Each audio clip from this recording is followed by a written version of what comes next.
guys. Make sure you hit that like and subscribe button, guys, because I've got a really good one for you today, okay? Starting out with these drums, putting the clipper on them. I've got the kick and snare grouped. I'm going to group the hats and everything else. I've got these rim delay things. All these sounds are in the free sample pack, guys, so bassbubble.tv.com, or links are down below. Get your free sample packs. Now, auto filter is something that I use a lot, and that's on the kick there. I monoed the kick and I'm just boosting it, and I'm playing with the envelope, and I'm just trying to get them frequencies, them subby frequencies, still by cutting out the bottom. Got the auto filter on the hat group as well, and I'm getting the kick snare. So we've got the kick snare cutting through, grouped both groups now, and compress it a little bit, just a little bit. Got the M-Bit free plugin, make it sound a little bit hardware, round it down a bit. I've stuck the saturator on it, and I've got an EQ now. This is on the A send. This is the infiltrator, is the reverb, and then we're sending some snares and hats and stuff to that send A there. You can see it on the hats there, and I'm EQing it, and then I'm saturating it. Now I'm creating a send for the drums now, so you can do Alt, Command and T, I believe, and then we're going to send all the drums there. The glue compressor is crushing it. This channel is supposed to be sound destroyed, so I'm sticking the bit crush on it as well. And this sound is to really destroy it, and we're going to layer it up with the drums. Playing with the bit crush, I've seen turning sound. I'm sure they're using the bit crush on the drums to soften the drums, to allow the harsher frequencies to just not be there when it's super loud. Now I'm playing with this on faceplant. You just drag your audio in, and I'm selecting grain, and we're looking for some kind of tripping intros. As you can see there, I'm just playing with the amount there, the grain envelope amount, and then I found these different samples to play with. Just looking for some atmospheric.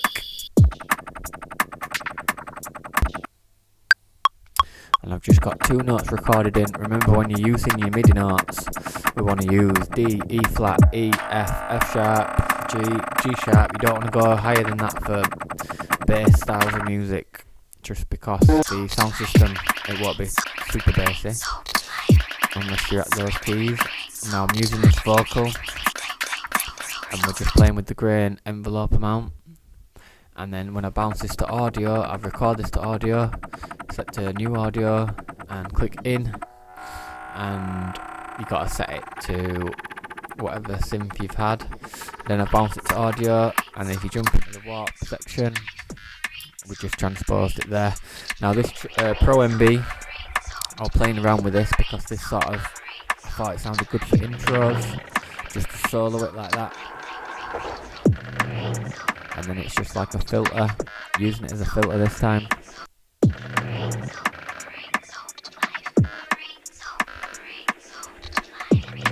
Hope you had a good Christmas anyway, guys.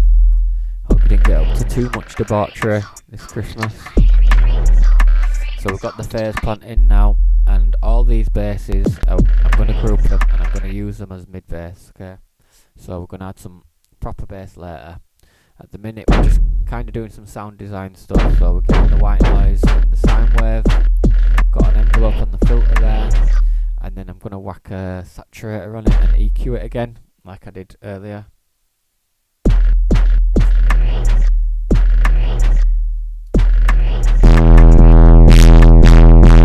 can hear some cool tones there. You can really mess around, get creative with it.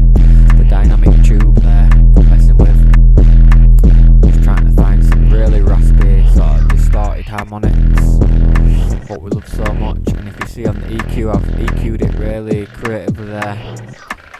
So don't be afraid with this method to just play with the EQ. Doesn't matter what it looks like, guys.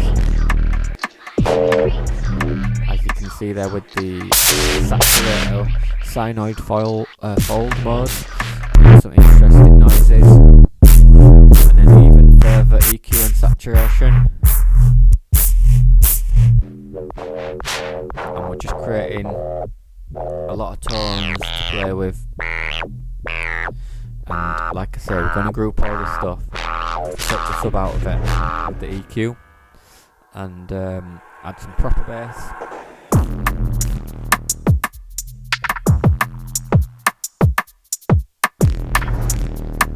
Like I say, all these drum sounds are in the free sample pack, so make sure you jump on that free sample pack, link will be down below.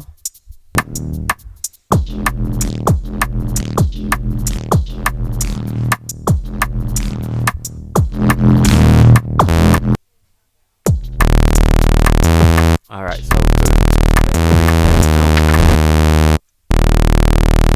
and I'm just going up the octaves for the Reese bass, and this is how I play Reese basses, so you've got to mono always at the bottom, and then I stick to a sine wave, drag this LFO1, click bend, so you click go across by 5, and then turn the BPM off, grab the note, grab it to the rate. Now when the note goes higher, the whoop goes higher, and we're creating that Reese effect, which we love so much. And I know most people use saw waves and stuff for Reese basses, but for this method we're just using the sine wave and distorting it, and a lot of these basses come from distorted sine wave, guys, so if you were only left with the sine wave you could still make all these tunes, which is cool, isn't it? I've just EQing that there, got the multiband, looking for some raspy tones, I've got the chorus to round off the top, smooth it out a little bit, and a bit of them middle tones, boosting them. We've got the distortion tone filter there, just looking for some grit.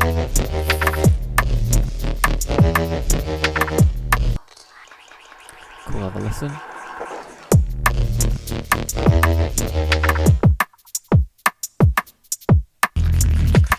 Cool, so got some of these samples from the sample pack and just putting them in the last phrases there, last bit of the phrase. So that's the energy pocket there, just where the drum fill would go. So when you're creating your beats, make sure you've got a strong A-B bass, and it can be the same bass or similar, not the same but similar, or it can be different. Make sure you've got some interesting energy pockets, drum fills, one blue and one orange there to show the A-B. We're getting fogs now, so we're doing sine waves, but we're doing them slow, because the beat's quite fast. We want some slow subs now to complement it.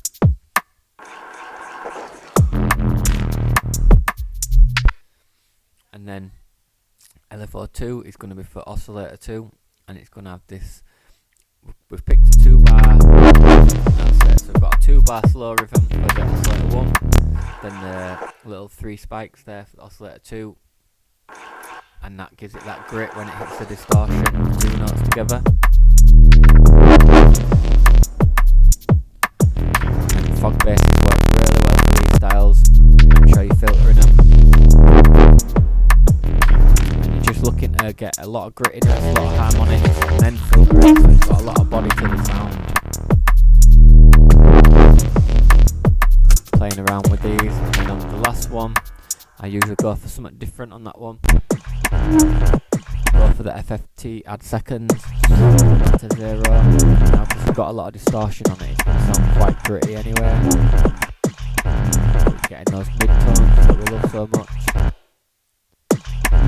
Mid-tones are probably the hardest tones to tame, which makes sense why we love them. We've got a big old Master glide on this one as well. 2 bars.